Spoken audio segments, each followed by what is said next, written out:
Welcome back to the Angry Man Podcast with Jason and Greg. Jay, it is amazing to me how Golden Boy Promotions continues to show their unprofessionalism and how they even have any fighters signed to them today. Ryan Garcia mentioned that he is the only fighter right now signed to Golden Boy Promotions that's worth a damn. And he's right. And they continue to make the same missteps that they've made for years now. We know what they've been guilty of in the past.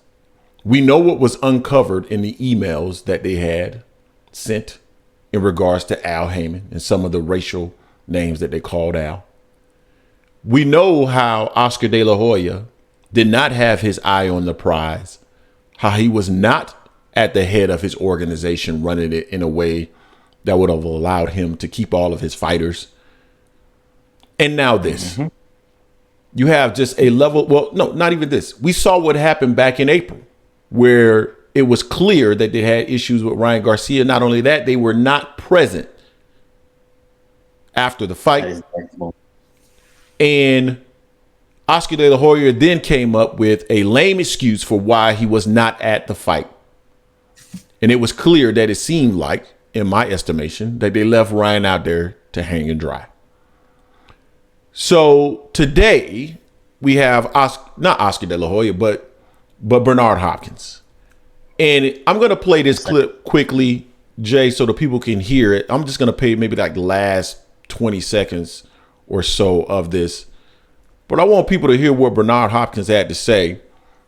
And this is what Ryan Garcia was responding to when he said that, he said he was never going to get knocked out he was never going to get knocked out by a white boy and got knocked out of the ring by Joe Smith. But here's what Ryan was responding to. In the ring, 28 years in the ring, I believe I got something.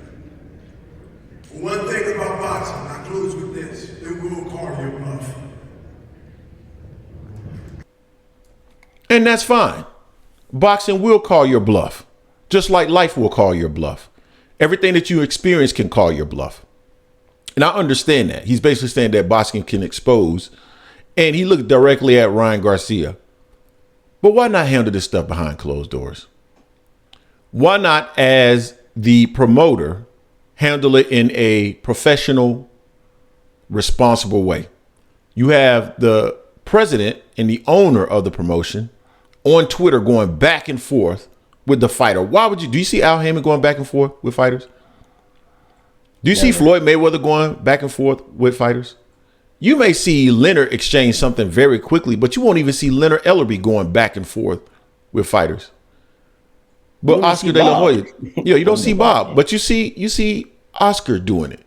And don't get me wrong, promoters are not innocent in this. It's not like they won't take a jab at a fighter. But in this particular case, Oscar De La Hoya goes above and beyond to be unprofessional. And that is the reason why his promotional company is in the situation that it's currently in. And I don't know what Bernard Hopkins is doing. Like, what is your point? Like, what is your point of doing that prior to a fight? This is a situation where you should be trying to make the most money. So what is it that you are doing? And was Ryan professional in his response? Not really.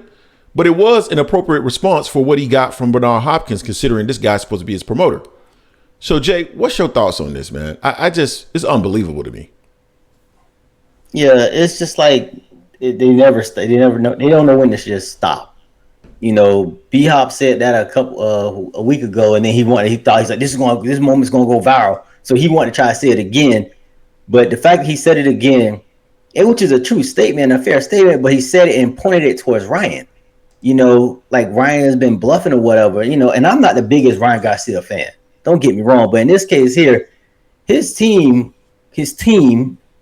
ain't his team really. They don't care about him enough like that. Like you said, they left him high and dry after the Tank Davis loss to be on the podium by himself, taking the questions all by himself after a loss like that he took on the biggest stage he's ever been on.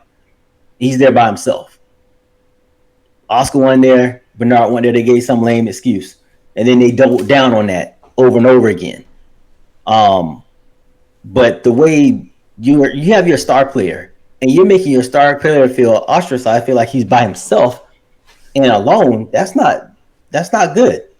You don't have anybody else. I'm not saying you need to cater to every demand that he makes, but you have to be there for him. You have to help him out. And I'm not saying he's easy to work with. He probably could be a pain in the butt to work with, but you're not helping anything. Plus, you're grown. Oscar had the nerve to say, well, kid's going to say that. So he called him a kid, and he took the high road by saying he's a kid. He's probably going through something, whatever. But before, you weren't. You were acting like a little kid. Y'all act like two little schoolgirls going back and forth in the 7th grade about some dude, some trivial mess. So it's ridiculous for you to act like that then and still act like that now.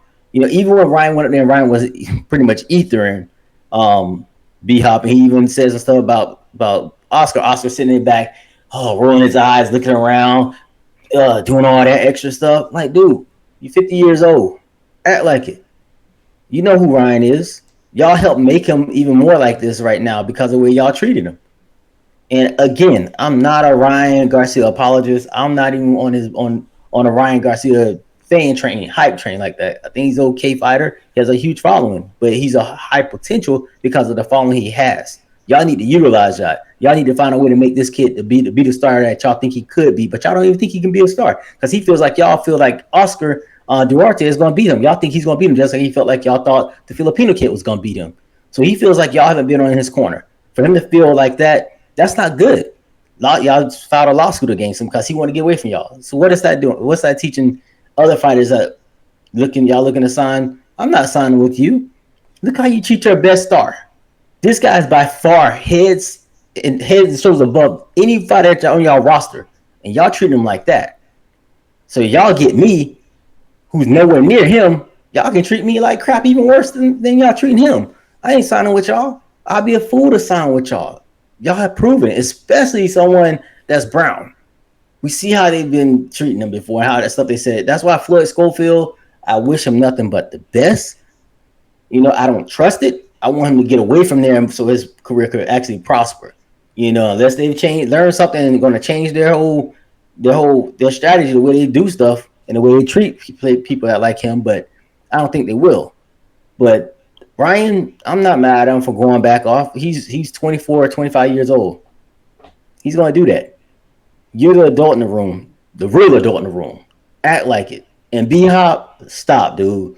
You're not no quote machine, and you're not some lyricist or anything of that nature. Just stop. Just stop, dude. You're looking real childish. You can't go back like Joe, like he said. You said you weren't going to lose to a white boy. Joe Smith beat you into retirement. He knocked you out of ring to retire. And that was the end of your career at that point in time after you talked all that mess like that ignorant statement. So, Golden Boy don't got Ryan's back. They never have. They won't. And once he's done with his contract, he's out of there. And he's probably going to eat them even worse. And then they're going to have real trouble because they don't have anyone else on their roster that's really going to have the following like Ryan has. Virgil Ortiz, he's a damn good fighter. Doesn't have their following like Ryan. And even then, when Virgil had his own issue, his health issue, Golden Boy and Son, they are truly there for him fully when like they should have been, in my opinion. Yeah, so you guys tell us what you think. Is Ryan Garcia right, or is the deep and absolutely prophetic what's that cat name again? I done lost his name that quick. B-Hop. Yeah, Bernard Hopkins. Dang. Boy, it's the medication, guys. Is it B-Hop? You guys tell us what you think in the comment section. Don't forget to hate, like, comment, and subscribe. This is the Angry Man Podcast, AM Sports Media, and we are out.